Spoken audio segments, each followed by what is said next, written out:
বিএনপির সঙ্গে নাগরিক কমিটির বা আন্দোলনকারীদের বোঝাপড়ার খানিকটা ঘাটতি আছে কিনা নির্বাচন নিয়ে, বিশেষ করে সংবিধান সংস্কার নিয়ে, এবং আপনারা এই সরকারকে কি একটা তত্ত্বাবধায়ক সরকারের অন্য রূপ হিসেবে, নিরপেক্ষ সরকার হিসেবে দেখতে চান কিনা?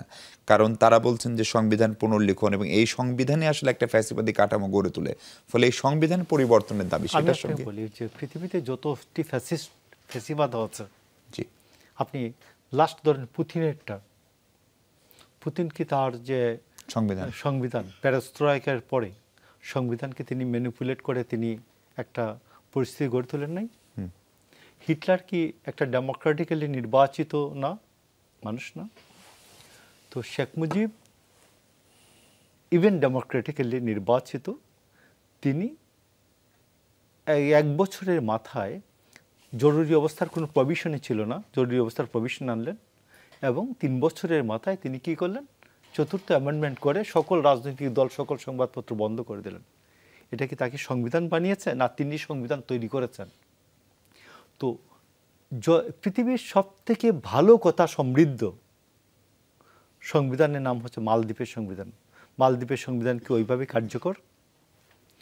সংবিধান হলো একটা সরকার ওই সংবিধানকে কিভাবে মানে আর জনগণ তাকে মানাতে কতটুকু বাধ্য করতে পারে, এটার উপর নির্ভর করে। আপনি আমাকে অবিশ্বাস করছেন যে রাজনৈতিক দলগুলি ক্ষমতায় গেলে পরে, মানে নির্বাচিত হয়ে দায়িত্ব নিলে আর কথা রাখবে না। তো এখনই কথা রাখবে না, এখনই কথা রাখবে না, করেন বিপ্লব, আরেকটা হতে পারে না? আপনি যদি আমার এখনই অবিশ্বাস করেন যে আমি এতে আইলে এত পথ চলার, আপনার সাথে আমার এত পথ চলার দরকারটা কি? I have a dream, I have program, that's why I want election. আমার প্রতিশ্রুতি আছে জনগণের কাছে, আমার কর্মসূচি আছে, আমার ড্রিম আছে। আমি জনগণের কাছে জবাবদিহি করি এবং একটা পলিটিক্যাল পার্টি প্রথমত তার সারাউন্ডিংসের কাছে জবাবদিহি করতে হয়, তার কর্মীদের কাছে জবাবদিহি করতে হয়, দলের কাছে জবাবদিহি করতে হয় একটা কোন কাজের জন্য। তো আপনি শিখাবেন, রাষ্ট্র শিখাবেন, রাজনীতি শিখাবেন আমাকে। তো এই জন্য আমি আপনাকে বলছি যে বিএনপির যে 31 দফা যেগুলি আছে, এইটার সাথে আরও 5 তারিখের সাথে আরও নতুন নতুন যুগ হতে পারে। তারেক রহমান বলছেন যে আমরা কোনো অবস্থাতেই আমরা এই সংস্কৃতিটাকে নির্মূল করতে চাই, ইলেকশনকে ম্যানিপুলেশন করার যে সংস্কৃতি, এটাকে নির্মূল করতে চাই। আমরা কোনো অবস্থাতেই কারোর সাথে কোনো ফর্মেই আমরা অন্যায়টা করতে চাই না। এটা হলো মূল কথা 31 দফায় যা যা আছে। তারপরেও তো এই জিনিসগুলি আরও যুগ হবে। যে এটা ছিল 27 দফা, জুনায়েদ সাকিরা বসে এটাকে আরও এক্সপ্যান্ড করে 31 দফা করলেন। 5ই আগস্টের পরে নতুন আলোকে আরও কয়েকটি দফা যুক্ত হতে পারে। যেমন আপনি দেখেন এই যে জুলাই আগস্ট অভ্যুত্থানে আজ পর্যন্ত যারা আহত হচ্ছে এদের তালিকা হচ্ছে, যারা নিহত হচ্ছে তালিকা হচ্ছে, নিহত হচ্ছে তালিকা কোনোদিনই করতে পারবে না এই সরকার। লিখে রাখেন আজকের ডেট তারিখ দিয়ে। পারবে না কেন? কোনোদিন বলবেন 800, কোনোদিন বলবেন 1400, কোনোদিন বলবেন 1500, কোনোদিন বলবেন 2000। এই যে লাফিয়ে লাফিয়ে বলার যে প্রবণতা, যে শেখ মুজিব যেমন আপনার মনে আছে যে 3 লাখকে উনি 30 লাখ বলে দিয়েছেন, এবং এটাকে স্ট্যান্ড করে গিয়ে যখনই বিভিন্ন গভর্নমেন্ট শহীদদের তালিকা করতে গিয়েছে তখনই আওয়ামী লীগ বাধা দিয়েছে। তো আমার কথা হলো সত্য যে বড় কঠিন, কঠিনেরে ভালোবাসিলাম, তো এটার বিকল্প কিছু নাই। তো এই জন্য আমি আপনাকে বলছি যে আপনাকে রাজনৈতিক দলগুলিকে আস্থায় না নিয়ে কোনো সংস্কার প্রস্তাব, কোনো সংস্কার বাংলাদেশে বাস্তবায়িত হবে না। আপনাকে রাজনৈতিক দলগুলিকে আস্থায় নিতে হবে, বিশ্বাসে নিতে হবে।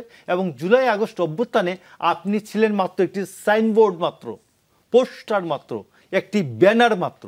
আর বাকি কাজগুলি আপনি দেখবেন, যাত্রাবাড়ি দেখেন, আপনি উত্তরা দেখেন, মিরপুর দেখেন 5 তারিখে ওইখানে ছাত্র কয়জন সামনে ছিল, এটা জনগণ এবং রাজনৈতিক দলগুলি করেছে।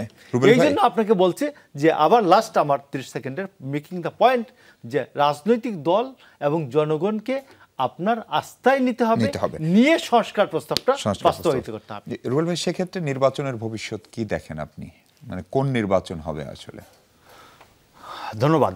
মানে আমি প্রথমত দেখি যে নির্বাচন বাংলাদেশে একটা গুরুত্বপূর্ণ, মানে যে কোনো দেশে, বাংলাদেশে বহুদিন থেকে জনগণ ভোট দিতে পারে না, ফলে জনগণের ভেতরে একটা ভোট দেওয়ার আকাঙ্ক্ষা আছে এবং জনগণের ভেতরে একটা নির্বাচনের আকাঙ্ক্ষা আছে, এটা খুব স্পষ্ট।